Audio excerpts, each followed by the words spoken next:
First of all, I would like to Muchas gracias al comité organizador por esta invitación a participar en este importante congreso. Voy a compartir pantalla para empezar.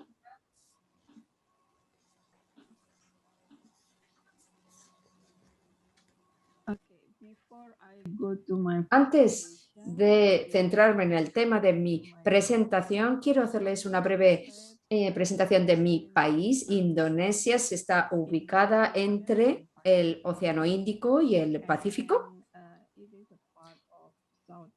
Forma parte, bueno, está ubicada en la región de sudeste asiático con una población de 250 millones.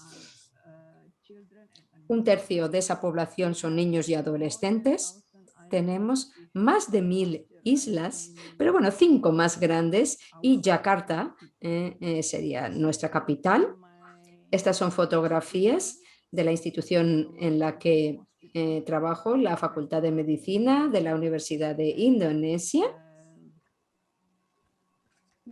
Y además, la Facultad de Medicina más antigua de nuestro país. Bien, voy a empezar haciendo una revisión general de la situación global. Tenemos 149 millones de niños que sufren de stunting, de desnutrición crónica, más de 45 millones con wasting, desnutrición aguda, y casi 39 millones de niños y niñas aquejados de sobrepeso y obesidad. Según la OMS, bueno, el objetivo para 2025 es reducir el stunting en un 40%. En cuanto al wasting, reducir y mantenerlo a menos del 5%. Y en cuanto al sobrepeso, que no haya un incremento en el sobrepeso. En cuanto al progreso y la prevalencia, vemos que en nuestro caso la prevalencia del stunting va reduciéndose poco a poco, se mantiene en el wasting y hay un ligero incremento en sobrepeso y obesidad. ¿Qué pasa en mi país, en Indonesia? Tenemos más o menos los mismos problemas según datos de esta encuesta de salud nacional. Como vemos, hay una mayor prevalencia del stunting con referencia al, o sea, en comparación con el wasting y el sobrepeso. El stunting se debe a una mala alimentación, es un trastorno del crecimiento y el desarrollo debido, pues como digo, infecciones repetidas y una estimulación psicosocial inadecuada. El stunting o desnutrición crónica tiene consecuencias a corto y a largo plazo en cuanto a mortalidad, morbilidad, consecuencias sanitarias también sobre el desarrollo, peores capacidades motrices, cognitivas, lingüísticas y por supuesto también consecuencias económicas, etc. Los estudios de expertos sobre la relación entre malnutrición y el desarrollo infantil, aquí he traído 3. Sabemos que la malnutrición afecta directamente negativamente a la cognición y a las capacidades de aprendizaje. Kang y colaboradores aluden a una asociación negativa entre los niños con stunting y infrapeso con trastornos cognitivos y de desarrollo, pero no hay asociaciones en el ámbito social y emocional. Nos asoció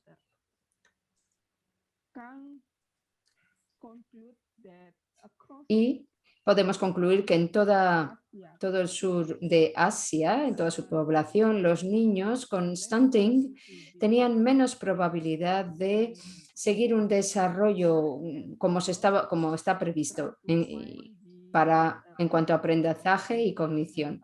Gunardi habla de la prevalencia de estos retrasos en el desarrollo. La estima en 10%, sobre todo en niños de hasta 3 años, Como digo, solo el 10% que se correlacionen con estos factores de riesgo, como por ejemplo bajo nivel educativo materno, bajos ingresos familiares, infrapeso inferior, niños con microcefalia, stunting. En India, Khandeval y colaboradores intentaron encontrar una relación entre una malnutrición aguda con otra no complicada y su relación en retrasos motrices. El 75% de estos niños padecen retrasos en el lenguaje y el 63% tienen algún tipo de alteración cognitiva. En la realidad, no tenemos el hábito de utilizar el cuadro de crecimiento de la OMS para identificar un crecimiento normal o anormal.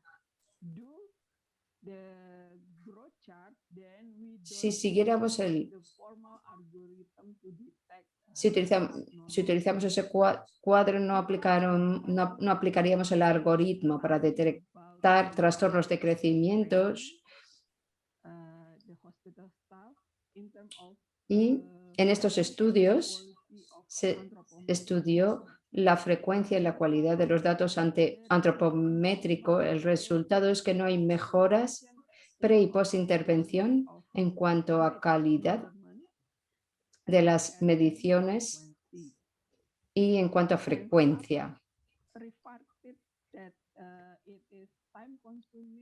También se dice, el personal suele decir que lleva mucho tiempo, consume mucho tiempo y supone una carga para sus actividades cotidianas. Bien, si nos centramos ahora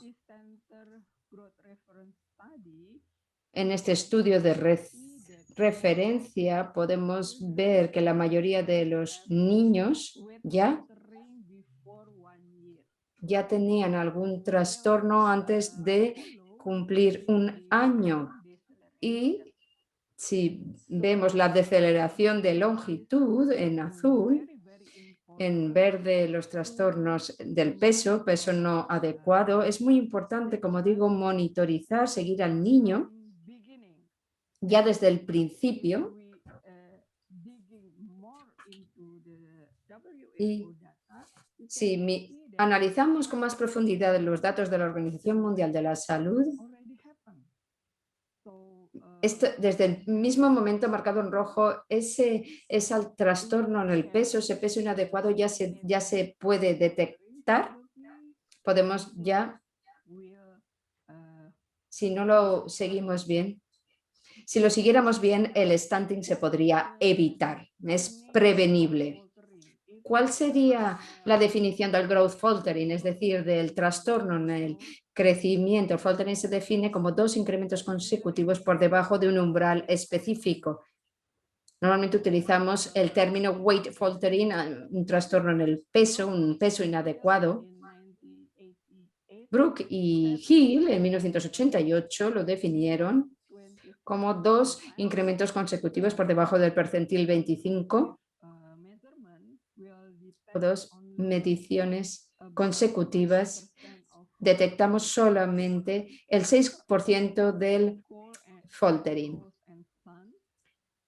Cole, Roche y Sun, estos 3 autores, lo definen como 2 meses sucesivos por debajo del percentil 5.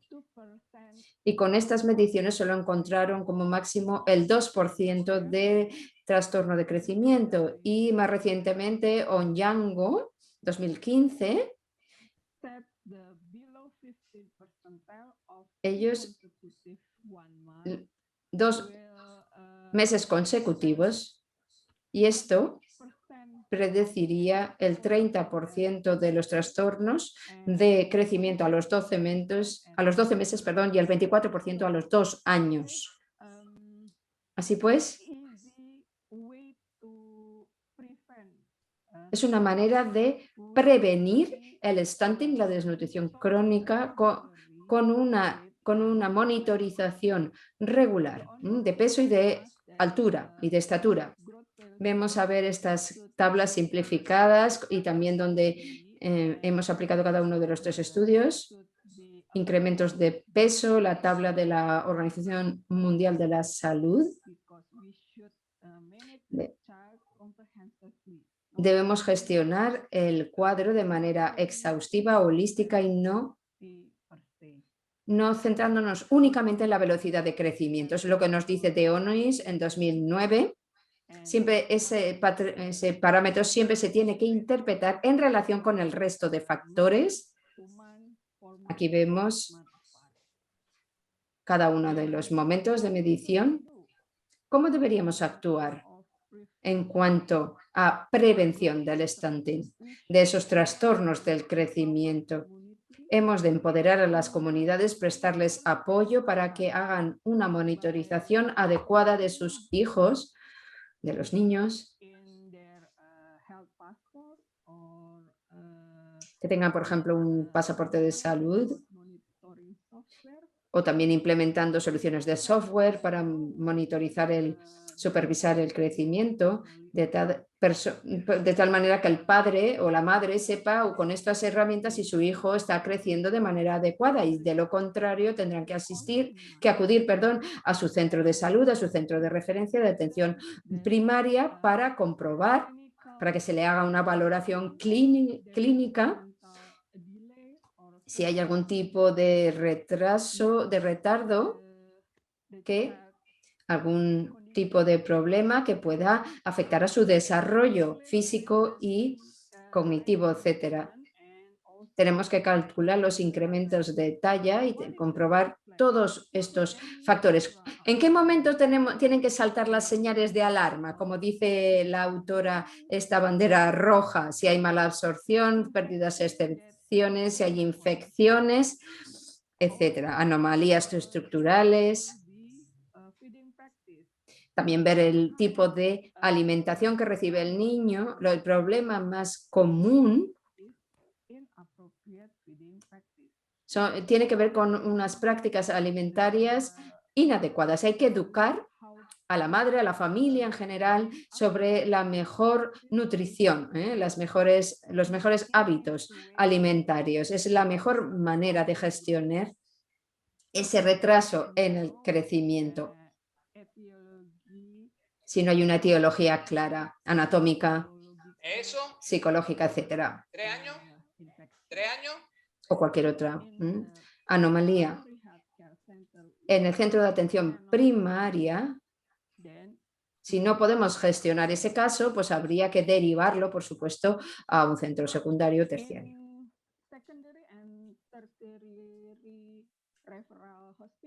En los hospitales de referencia, lo que tendremos que hacer es pruebas de laboratorio, hacer una investigación para ver si hay presencia de cualquier posible problema, anemia, si hay deficiencia de hierro, por ejemplo,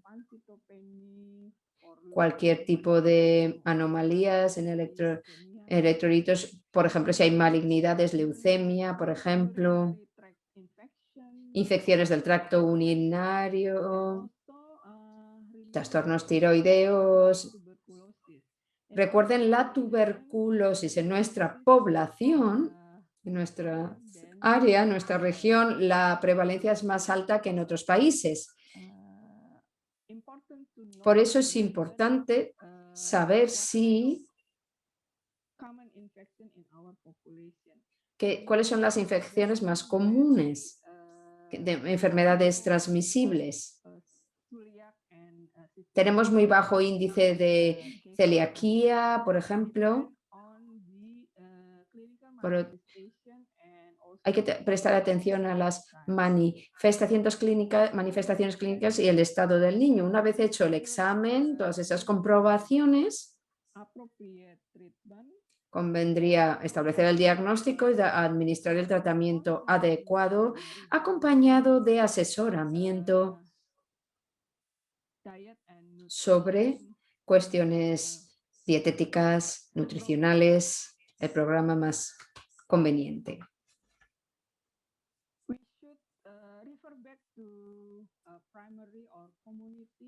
Habría que volver al centro de atención primaria o a la comunidad, a la base,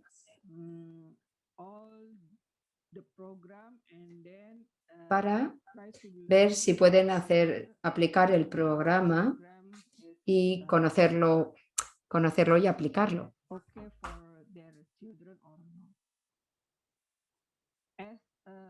Ellos serán los que dirán si es bueno o no para el niño. Como conclusiones de mi presentación, quisiera decir que el stunting sigue siendo un problema muy grave en la mayoría de los países en desarrollo, pero como he mencionado, es evitable, se puede prevenir. Los trastornos en el peso y la deceleración de estatura son signos precoces del stunting. Estos dos los podemos detectar si hacemos un seguimiento adecuado del crecimiento y además hay que hacerlo regularmente con un cribado del desarrollo. Termino con esto. Muchísimas gracias.